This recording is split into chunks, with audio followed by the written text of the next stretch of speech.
We are live. All right. Yay. We are here. We are live. So, we are so happy to be here today, and we are so happy that you are here to join us. Every month, we do a champ chat and we focus on things related to people and culture. And every month we have a great program. And let me tell you, audience, that is not changing right now. Oh my goodness. You are going to be glad that you took out the time of your busy day to join us. Our topic is how to maintain mental strength to deliver our best work.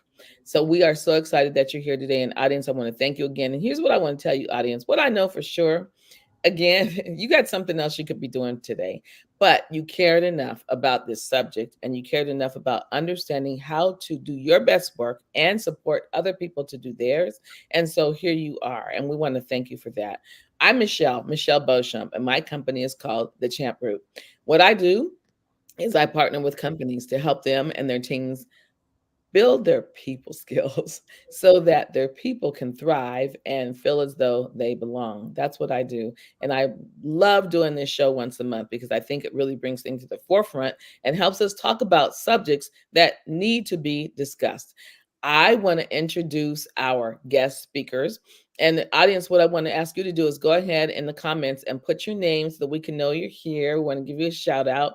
And we also want to encourage you as we're going through the program to ask us questions and put comments in as we have talk about different subjects. We want to invite you to do that. We want to engage with you.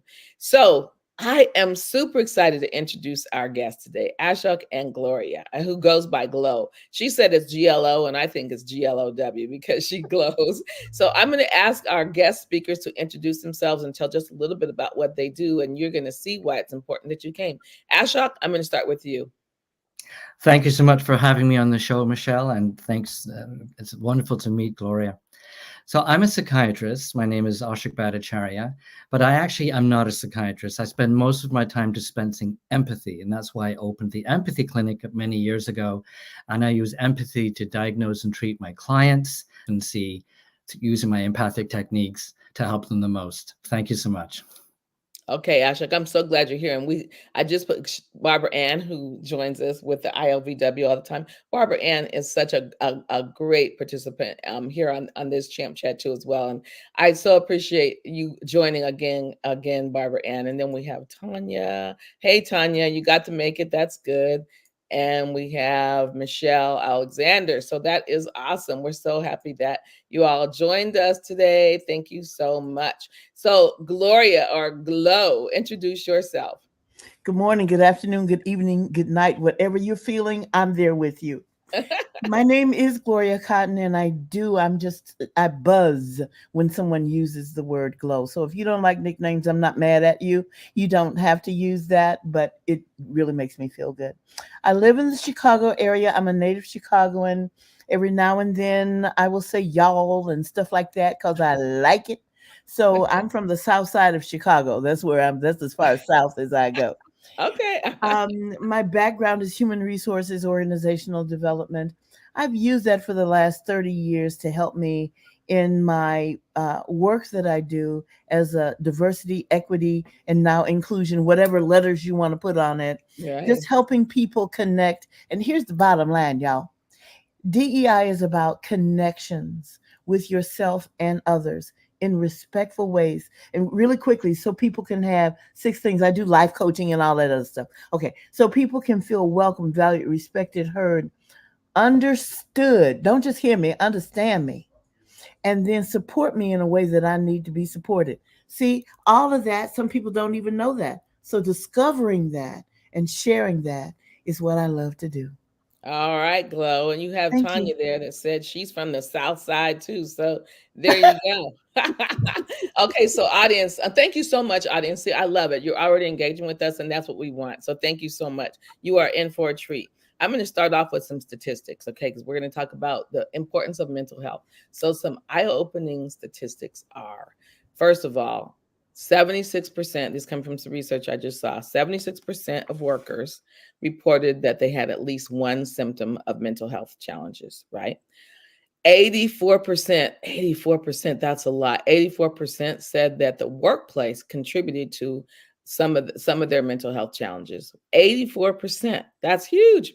And 81% people said that they would be looking for work where in a place that supported mental health. So employers, people who are making hiring decisions and decisions to help your employees, listen up. 81% said they are looking to be able to get help. So that's important. Other things that are going on. Well, we've got the war in Gaza, we've got Ukraine, we've got a lot. I mean, we've got the universities where so many protests are going on. We've got a political year right now. We've got the elections in the United States. All these things contribute to our well-being, our mental health. And we even in the Miss Teen USA, I saw recently, Miss Teen USA, those who were crowned have been resigning their crowns. And the reason so far that I have seen is because they don't have the mental health that they feel like they need. They feel as though they're not able to speak out as they want to. So, wow, mental health it's everywhere. It's important for us and it's everywhere. What that's leading to is burnout. People are burned out. So that's why it's important for us to talk about what we're talking about today. So what I want to start with is self-empathy. How can we practice self-empathy? So, Ashok, I'm going to come to you. You are the emperor of empathy, and I'm giving you that title. Help us understand how to practice self-empathy, and let's start by defining. Like when we were preparing, Gloria said, "Well, exactly how do you define empathy?" So Ashok, help us with that. How do you define empathy? Because people look at it a lot of different ways, and then how can we practice self-empathy? So for me, empathy is the capacity to understand and appreciate the perspective of somebody else from their point of view, not yours. And that means you actually have to self-negate, which means you have to get your thoughts and feelings out of the way to take the time and create that space to investigate the perspective of somebody else. And when you do that and take the time to do that, then you can begin to reflect on what you've learned about that person to create an understanding of that person's situation. And when that understanding feels accurate to the other person, they will feel understood empathically. And that can actually heal them because they're not alone with their experience. Now they have companionship in that experience. So do you want to react to that, or shall I move over to self-empathy right now? Go ahead and move over to self-empathy right now. So self-empathy is the same thing, but it's taking the same perspective of yourself. So a lot of people, when they're in a situation, it's, they're flooded with themselves. And the way that they can get some perspective on themselves is to get out of themselves long enough to take a look. And one of the ways I say this, what would your 5 years from now self say to you? Or what would your 10-year-old self say to you? In other words, we create a perspective outside of the situation that you're in so that you can contemplate it and see it from any other place than the place you're trapped in. And self-empathy, and my way of looking at burnout is a lack of self-empathy. When someone has stopped being able to see themselves, they become blind to their emotions, blind to their intentions, blind to their purpose, their existential purpose. And next thing, they have no idea what's going on. They're just going through the motions. They become a robot and they've lost their self-empathy.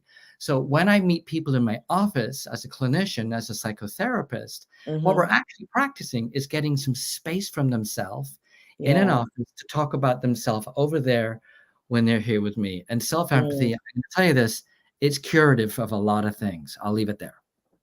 Wow. That's very powerful. And you got Tanya saying she loves getting your feelings out of the way. that seems like it's easy to say. So, but what I hear you saying is that it's okay for us to think about us. Sometimes people feel like they don't want to think about themselves. They don't want to talk about themselves. But you're saying it's not self-serving. It's in fact essential to our well-being. It's the yellow mask on the airplane. If that mask comes down, you put it on yourself before you put it on anybody else. And if you don't recognize the situation you're in and attend to that through self-care and self-empathy, you're not going to be good to the people around you if they're having trouble putting on their yellow mask. And so it's as basic as that. Wow. Okay. That was good. That was helpful. Yeah. Yeah. And I love that comparison. Put your mask on first. Right. It's okay to do that. Before you help anybody else, we got to remember that. Exactly. And you Okay. know, we've heard that for years, and so Yeah. we know it. But knowing is doing it is two Yeah, different right. things. Doing it is different. You So know, giving, it's just and we need to allocate time, right? I mean, so we need to, I mean, like we schedule everything else. I know this is true with me. Schedule things, but schedule some time with yourself for yourself is what I also excellent. hear you say. Yes, write You it on your cannot show up calendar. for somebody else if you can't show up for yourself. Come on, Okay. see, All there it right. is. All right. There you go. Okay. Woo, this is good already. Okay. Now we're going to stay with this theme. Gloria, glow. Yes, cause we staying with it. Yes, ma'am. Go ahead. How can we be authentic? So Mhm, we know we need to allocate time to ourselves. How can we be authentic? mhm, And part two is, what if people don't accept our authenticity? So mhm, what are your thoughts about that? mhm. So, being authentic, like I asked, what is empathy? What is being authentic? Because people don't know what in the world it means. So, I'm going to ask you, Michelle, very quickly, how would you define what authenticity is? And Ashik, I'm coming to you next, baby. So, go ahead, Michelle. What? Being myself, being me. I mean, I look at it as being me, but and the reason why I asked about what if others don't accept you is that there are people who say that they stand for something, they are a certain way that people don't agree with, and they worry about what other people might think. Mhm, So mhm, mhm. authenticity for me is being real. And I'm gonna we got some great feedback. So I'm gonna pop in some of the comments that are here. Listen to yourself with your ears of your loving heart. Okay, I love that. Whoever said that, there's a hug in your future. Go That ahead. was Michelle Alexander. And Thank you, then Michelle. Hi, baby. Mary said, they're oftentimes flooded by trauma Yes, from their present and past life. And correct. and by the way, we got some good ILVW people here. So we appreciate that, don't we? Yeah. See, we were telling Glow about that. Well, she's got to come on. What about processing our emotions? Isn't this part of self-care and self-understanding? Yes, Okay. it is. So, and then here's another one. It's great engagement. Breathe for self. Oh yeah. Don't wait for the emergency oxygen mask. Okay. Hello. And Thank then we you. got one more here. We got one more. Society is not. Right. Society is not set up for self-empathy. So, Gloria, you talked a little bit about authenticity. Then Ashok is going to come back to see you and say what kind of thoughts you have to some of these questions, and then we'll keep moving. Okay. Before I talk about it a little bit more, Ashik, how would you define authenticity? What do you say about it? Authenticity is when you can be your whole self in a moment and feel integrated. Okay. So this is delicious. So my background is human resources, and I love it when people say, bring your whole self to work. Yeah, But there what you they go. Right, don't say, Marianne says, "Love your whole self as you would love your God and others." There you go. but see, Okay. even though they say bring your whole self to work, then what they don't say is parenthetically, but not that part. See, that's But what not exactly that's what we live. The but. kind of what Mary said about society not leaving opportunity for you to take care of yourself or giving you approval or Yes. permission to take care of Yes. yourself. Yes. So my whole deal is, you know what, to be authentic, first of all, you have to know who you are. It's not, And I'm going to be accept who real you with are. myself. Know who you are, first of all. And then, honey, go on a date, fall in love with yourself because you are love. Go You on a are date with lovable. yourself. Whatever you have to do to go on a treasure hunt within yourself, find that treasure because you've got it. Now, it is uniquely yours. It is uniquely yours. You may have some things that you share with other people, but really look at what is my purpose? What are the things that you came to the planet to do that help other people that's uniquely yours? Okay. Get that. Okay. And then after you find that, look at how they're showing up thematically in your life. And forgive those people who tried to tell you, I want you to be like me because that's going to be best for you. Forgive them, show them grace, and keep on being in love Being you with with you. yourself. See what I'm Okay. saying? Okay. Okay. Now, if other people don't, you got any question or comment about that? Because I'm getting ready to move on. No questions, and then I'm going to ask Ashok to respond to some of the things that were in the comments, and then we'll move to the next part. Okay, so what if people don't accept you? Well, bless their hearts. Don't worry about it. Well, bless their heart. You know what? You can be Bless your concerned heart. about it. You can be concerned about it. I mean, and even govern your language. Whatever little tricks You have to say, I used to say to people, I'm not mad. When there were things that I had been triggered about, that I would be distracted, seduced from what was going on in the moment, looking at past drama or anticipatory grief. So either that, but not in the moment. So you know what? I'm here in the moment with myself and with you. You know Okay. what, baby? You have a right to think and feel what you want. Right. Let's respect one another while we talk about it.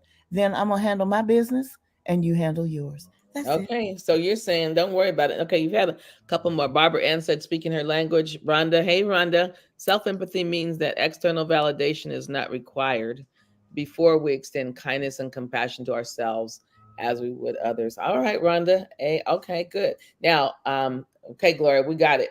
I love when you said, bless your heart. I love that. And That's it. you know, and just move on. So Ashok, let me ask you to respond to some of the things that have been said too. Now, I want to respond to Tanya Hewitt because she's raised a very valuable point about processing emotions. And if someone's emotions are flooding them, if they've been dumped with a whole pile of emotions, we have to get them out of that space. Yes. And if you have to move your emotions and you've got a mountain of soil of emotions, it's really helpful to have a shovel. And so what I do is I help people move their emotions in manageable bits and pieces so they can manage it. Once it's one very big thing. So it's not like we ignore them. To be able to process them, we have to be able to get out from underneath them, get a tool so we can move them. And I think that's a very Yes, powerful shovel. point. And I thank Tanya very much to bring me back to that. Thank you. Okay, that's good. And then you, And can I just throw in the one of the ways that I process and advise people that I'm privileged to work with is to look at that emotion, meet it. Don't and look at judgments you may have about it. I used to say to people, don't judge, but judgment is something you can't control until you meet it, and then it won't fight you. But and then ask the question after you see that thing, after it presents itself in whatever way it wishes. You can see it, smell it, feel it, whatever, however. Then ask it, what message of love do you have for me? okay, I love it too. Yeah, this is such a It's a woo. This wonderful is a thing. good conversation. I knew it would be. And Tanya said, I love the analogy for shovel. Me too. Like the because you can imagine that, you can just picture that, and you can get that shovel, and you can activate that in your mind. I do love that. I love that. And Barbara Ann said, you know what other people think is none of my business.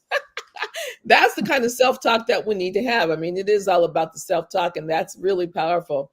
That is just so powerful. That's good stuff. That's really good stuff. So I want to ask this then. We talked about the shovel and our taking care of ourselves, and now how do we make space for our mind? So Ashok, what this was something that you said you wanted to help us understand. So tell us about this. Well, the first way to make space for your mind is to create a state of calm. Mm. And we did a great meeting yesterday with Dave Gieselman, who talked about breath work. So there's Okay. many ways that we can engage calm. So our bodies feel calm and our mind feels calm. You have to have space to be able to contemplate things. And when you create that space by creating that calm, then you can develop more time for self-empathy as well and empathy for others. So the space is where we create that moment where you can decide something instead of being cluttered by over decisions or over emotions and, oh yes, now I can see it. And I always know that sometimes if I'm dealing with a big issue, I just need to fly over to Malaysia or India or something. So I've got space, a lot of space for my life. And I come back and of course, this is what I need to do, because that space is where we can find our answers. Mhm. So get away. Sorry? Is that what you're saying? Get away. Well, you don't have to go anywhere. You can sit in a chair and imagine that you're somewhere else. Find that space. It could be a beach. It could be the top of a mountain. It could be sitting on the moon, looking back at Earth. And I think when I create a space for myself, my mind feels bigger. So I have more choices to make my decisions from. Okay. Yeah, Okay. people used to say, go to your happy place. That's Yeah. what they think of. And Yeah. as you were talking, Ashok, my happy place in this moment would be in the kitchen with my grandmother and her Oh. helping me cook on my little easy bake oven stove. I mean, even things like whatever works for you. Of course, I wasn't cooking; it was her food. But you know, she let me think that. That is So a good memory. That is, Yeah. yeah, yeah. Yeah. So again, it goes back to we got to allocate some time to just do nothing and be. So that's going to take us to this actually measuring success because as Gloria, you said being versus doing. See, I know so many times I know I'm guilty of this.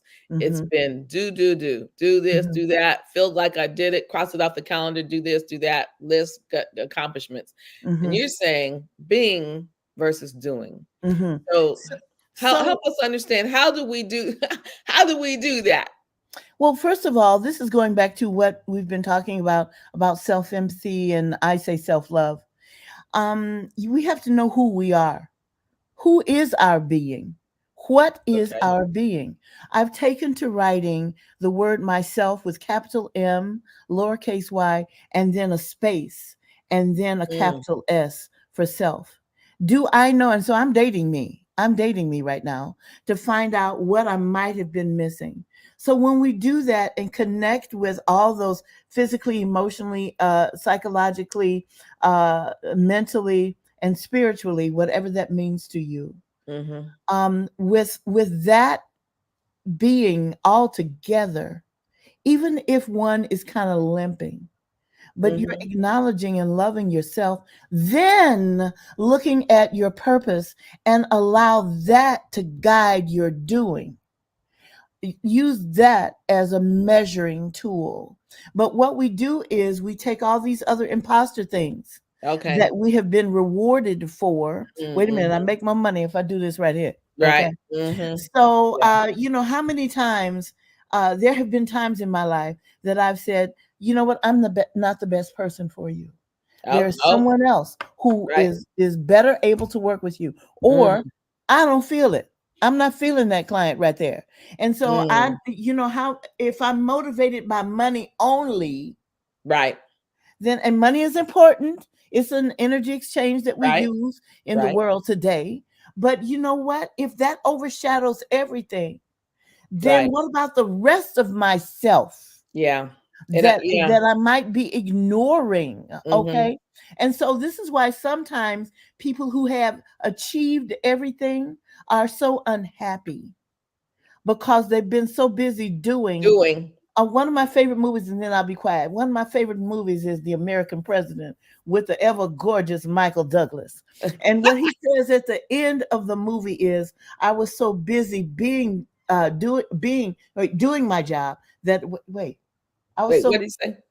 it was he was so busy acting like the president that he Uh-huh. forgot to be the president." Those are not Oh, his words. Those okay, are that's a not good his line. words, but Mm, that's what it means. And so many times we are people that other people want us to be, okay. even that we admire and But respect, our own but being. it's not the best thing for us. Okay, that's important. And I heard you say, and then I'm going to show some of the engagement from the audience. But I heard one thing I heard you say was when we're evaluating, maybe this isn't the best client. Also, what's required is having a mindset of abundance, right?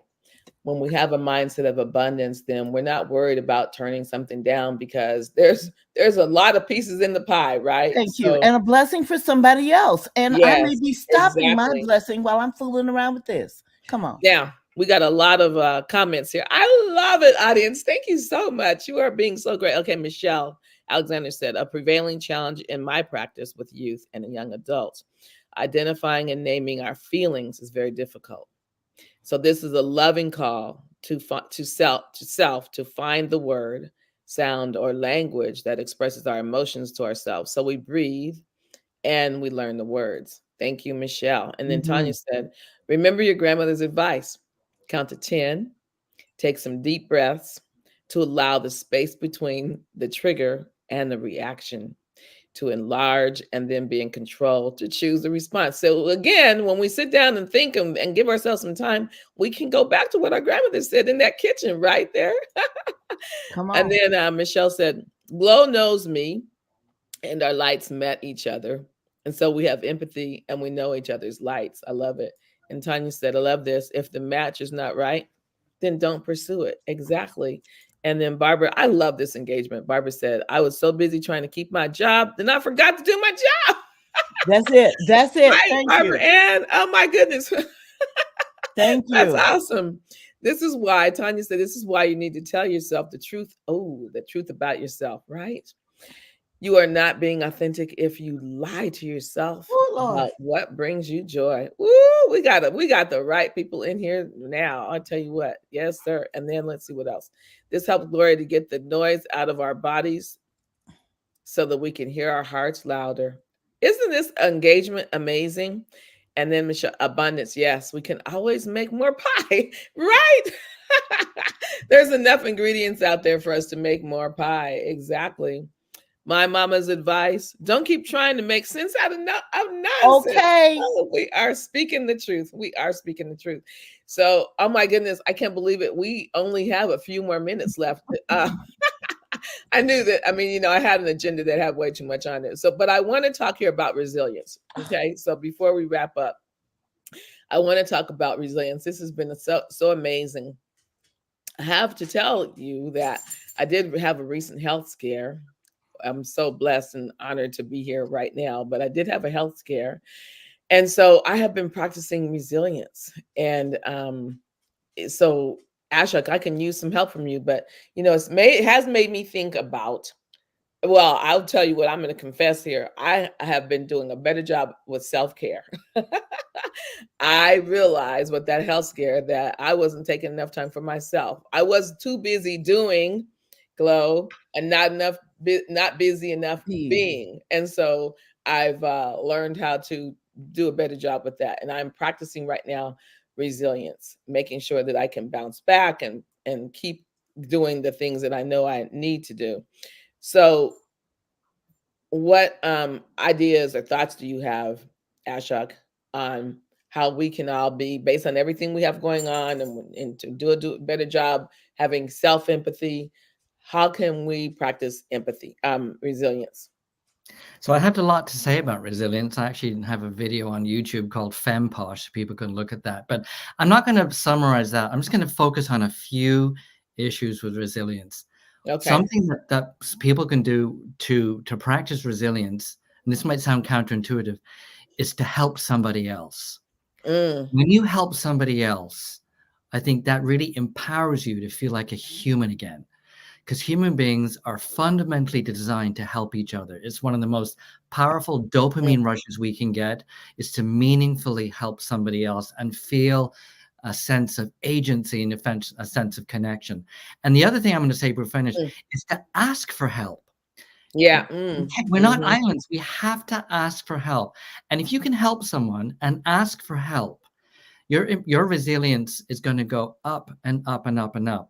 And I used to be one of those people that think, oh, I can't knock on the door for a cup of sugar. I can't do that. Yeah. I wasn't practicing resilience. Once I realized people are like, when you ask me to the show, of course I'm going to help. You ask me that, you're showing resilience by asking. I'm going to helping. So we get a double boost of resilience right in this moment right now. How's that? I love it. And you know what? What I have been reminding myself too is people want to help. And if we don't let people help, then we're not letting them be their best self, right? Yes. We're not allowing them to do what they want to do by us thinking that, oh, we can handle it, we got this, and all that. What if we practice resilience, and I love what you said, help other people, we got to remember that other people want to help. And so thank you for that. And then Tanya, absolutely, Tanya, don't forget about gratitude, being thankful. Right. For what we do have can change our outlook. Oh, amen to that. Amen to that. And thank you, Tanya, for your well wishes. And it's easier to offer than to ask for help. Yes, it really is. It's easier to offer than to ask for help. But your comment there about being able to ask for help will help us be more resilient. I love it. And so, wow, I can't believe it, but our time is almost up, and we have a lot more we can talk about.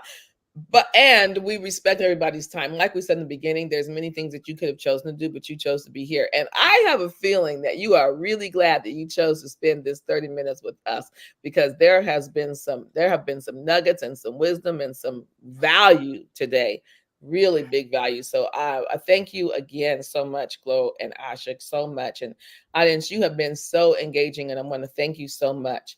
Our next Champ Chat is June 13th, where we're going to honor LGBTQ plus month and June Pride, and we're going to honor June Pride, and we're going to honor Juneteenth. So we're going to talk about freedom. Do we benefit equally? That's going to be the subject for the next month, which is on June the 13th. And I got some more great guests. I'm always feeling really blessed to get great guests.